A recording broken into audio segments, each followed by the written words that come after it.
Hello. Hello, Maria. How are you doing today? Hi, Wendy. Good. How are you? I'm good. Where are you calling from? You're on the tour right now, right? Yeah, I don't know where we are. What city are we in, guys? What city are we in? Mobile. Alabama, Mobile. Awesome. And this is the tour with Hellstrom, no? Yeah, today's the first day. Very cool. Are you excited to get back, into a chick groove with another, mistress of mayhem? Yeah, I mean, we've been on tour now for a little while. Yeah, for a while. I'm excited to be around to play with Hillstorm. I've never seen them live. We're friends with them, and we've hung out, and we've went out together, but I've never even seen them live before. So I think it's going to be just a really great tour, and I think it's going to be really diverse and interesting for everybody. Oh, very cool. Very cool. That'll be awesome. Now, I like to call this the first date interview because while I have seen you before, I have never interviewed you. So for Middle America, who has never really had a whole lot of interaction short of like huge festival tours, where do you come from? Well, our band is from all over the place, but I'm from New York. Everybody's from a different state, but we're based out of Los Angeles. We've been around for a while.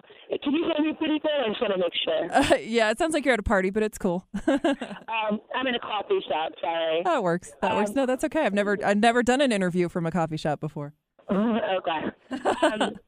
Basically, we're all based out of Los Angeles, and this is our fourth album, and this is like Blood.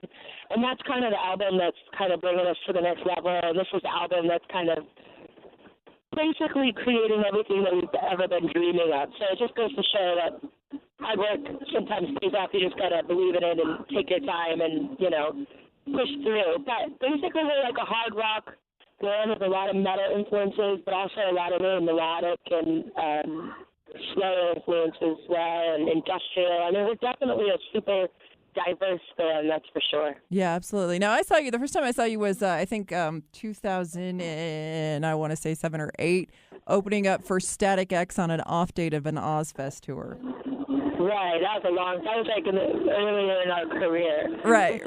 We've definitely come like a lifetime away from then. Right. But that's what it's all about. It's about growing. It's about, in every form, the show, the music, your voice, everything. Now, Blood isn't exactly too much of a divergence. I mean, I know it's the first one where you've really gotten some radio love from it, but it's still wicked heavy, and I find that impressive given that most of the bands I've been talking to lately are complaining about label pressure and radio pressure to kind of tame things down so they can get more airplay. Yeah, that's why I say you got to follow your heart. I mean, this album was really profound for us because right before we did this album, our manager dropped us, but our two main band members who we were with for a really long time quit. So basically everything was falling apart for us. Managers didn't want to give us the time of day. Everybody thought we were done. So it was kind of like this brand new fire in us that we hadn't felt in 10 years. It was like starting all over again, it felt like. And I let go of all fears. I said, we're going to do exactly what we want.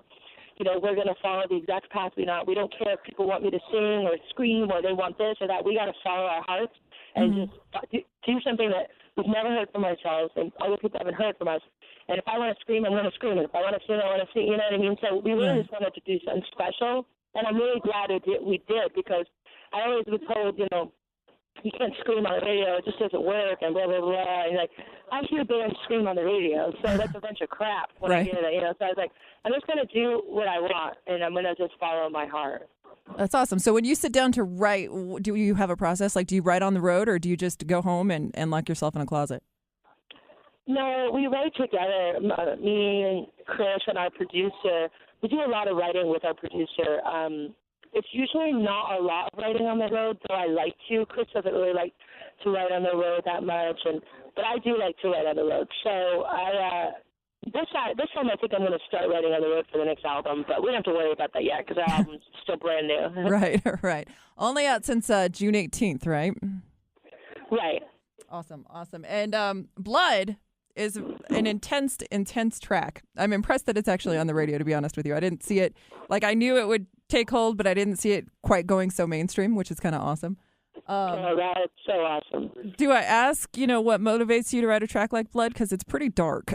Blood is basically about, kind of the internal struggle. I think everybody probably goes through at one point in their life where you're really kind of fighting for things in your life and struggling to kind of back and forth with the negatives and the positive, like, you know, falling into the dark side of things, you know, thinking negatively, doubting yourself, picking yourself apart, you know, just basically beating yourself up, and then wanting to fight, wanting to see the light, wanting to let go of the pain and let go of it. So it's kind of this internal struggle within myself, like a schizophrenic, me talking to myself in my own head type thing. Right. And then on a track like Comanche, it's got a little history, but it's almost like it could play out if you're, you know, singing to the troops at this point. Yeah, it was definitely inspired by our troops. We have nothing but love and respect and such honor for our troops. And I mean, everyone does, obviously. Right. But just the bravery that comes along with it, and what they do is just, you know, we really like to definitely put recognition into that, and we're always so loving, and we just hats off to them at all the shows and stuff like that. So there's definitely some inspiration for them in that song, definitely 100%. Very cool. Now, as far as being on tour, you have been, like I said, I saw you right before Ozfest and then saw you again the next day on Ozfest. You've been on tour with like everybody in metal.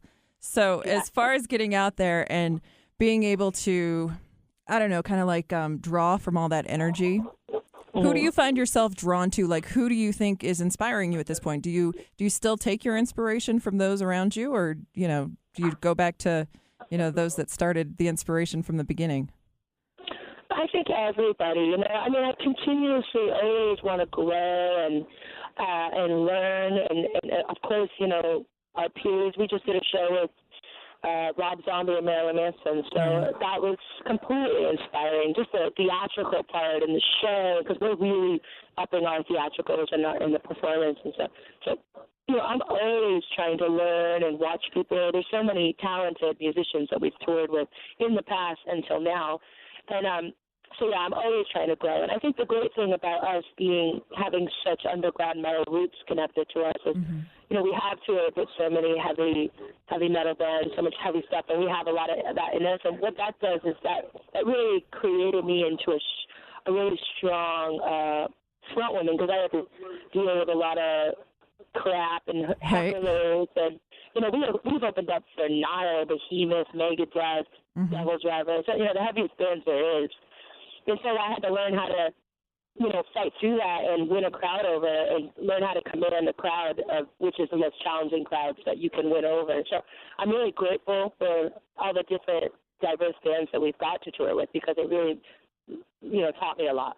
Now, you bring up an interesting point, and I wasn't going to totally jump into it, but being a female in metal, one, that's got to get frustrating to hear, because you're in a rock band. You sing in a rock band, and you're basically, you know, a rock singer. So getting that distinction every time, you know, you talk to somebody or you have a chance to explain your band, do you find it difficult to just get out there and say, hey, I'm here to rock and you're going to have to deal with it? Or do you, you know, get worried at all about getting placed into like the beauty bands? Like, I don't know, they're calling them slut metal now. You know what I'm talking about? Do you ever worry about getting miscategorized, or do you think that the show tells everybody exactly who you are? No, yeah, I've let go. In the beginning, I mean, we are a rock band, but we also are a metal band. We definitely come from metal roots. We love Pantera. Everything that we've been inspired by, a lot of it, especially with the guys in the band, is, you know, pure metal. But then, of course, we got the rock side, Kiss, Guns N' Roses, you know, everything like that. And then me, I love pop, too. I grew up loving Madonna and Michael Jackson, too. So Nice. I think that we're just a super diverse band, and I think that I think the most powerful thing that I ever did for our bands, and we did, is let go of what anybody thinks. I think that you cannot give a shit. I don't give a shit if someone thinks I'm a rock band, a metal band, if they think I'm a beauty band or this or that. Or right. I don't care about anything that anybody thinks. You got to follow your heart. You got to follow your own independent path. And I think you can't worry about genres or people's opinions, because I think that will weaken you. I don't even read anything. I don't read comments on the internet. I don't read any articles. I don't read anything. I just really try to stay in what I want to create and not let other things kind of stray me. I think that's awesome. Actually, I think it's awesome for others to hear, especially those trying to, figure out where they stand in the world. I think that's a strong message, I think everybody should. It doesn't matter. I mean, it doesn't matter what music you are either. Because it's like you can't do like, I think is this metal crowd going to think that I'm heavy enough? Are they going to think I'm brutal enough for them? It's like, no, you don't think like that because then you're being contrite. Like it's not honest. People see through that. Right, absolutely. Now, you have done a lot of collaborations with a lot of different artists, not Madonna, but, is there anybody that you'd like to do one with? Have you thought about going further and actually sitting down and penning something with someone? Well, I mean, I would love to. There's so many friggin' artists out there that are crazy, but if I had to pick, Chino's been my favorite singer forever from the Deftones, so if I could do a duet or a song with anyone, it would probably be him. That would be awesome. Now, I was looking at the Shipwrecked, and you did Shipwrecked before, right? This is not your first Shipwrecked. Yeah, it's our second time. I'm looking at the band list, and I'm thinking, one, it's a massive party. You've got everybody and their dog on this ship. But further, how do you fit fans on there with all the bands? I mean, it sounds like it's going to be like a crazy-ass party. What does it get down to being? It really is just a crazy-ass party. I mean, we did it last year, and it's just a massive ship of people insanely partying and watching bands, and it's a really great way for bands to meet bands, too, because you're all on that same boat. So right. Everyone goes to dinner in the same room. Everybody does things in the same casino and this and that. So it is a cool way for fans to kind of be in touch with the bands that they probably wouldn't normally be able to in normal situations. But it's a pretty magical moment. I mean, last year the sun was going down and we were playing out on the deck. It's like as far as I could see, there's people on the boat, but you look out to your right and you're literally in the middle of the ocean. Uh-huh. So when we found out we were doing it again, I was like, hell yeah. And you're right, there's so many great bands. And I think we go on one day right before Five Finger in the main room inside. And I think it's going to be just awesome. Probably we don't get to do the entire thing. We get to only go on it for the 2 days because we're on tour. But still, I'm having the time of my life. That'll be awesome. That'll be very cool. Now, as far as those who have not yet experienced in this moment to the greatest capacity that there is, how do people find more out about you? Just YouTube? Do you got a page? Yeah, I mean, YouTube. Everybody check out our video, Blood. That's our best video, and that's our newest recent one. And yeah, just our Facebook page really talks about all of our shows and everything that's going on with us. And so probably I'd say Facebook and YouTube. Buy the new album, Blood, and check it all out. And I also have Maria Brink's Wonderland Facebook page as well. That's my personal Facebook page. Very cool. And you guys got found on MySpace. So do you find yourself like really drawing yourself to, stay very social media active? We try to definitely be active because I think it's important for fans to kind of feel connected and have a certain sense of that feeling. It's kind of hard when there's so many people now and there's so much stuff, but we really do try. Very cool. Very cool. So on tour with Hellstrom in Mobile tonight and on the road for a while. In this moment, Maria, I thank you so much for taking the time today. I know you got a busy schedule. Oh, thank you so much for caring enough to interview us. We appreciate it. Absolutely. I wish you the best of luck. You have a good one. Thanks. Have a great day. You too.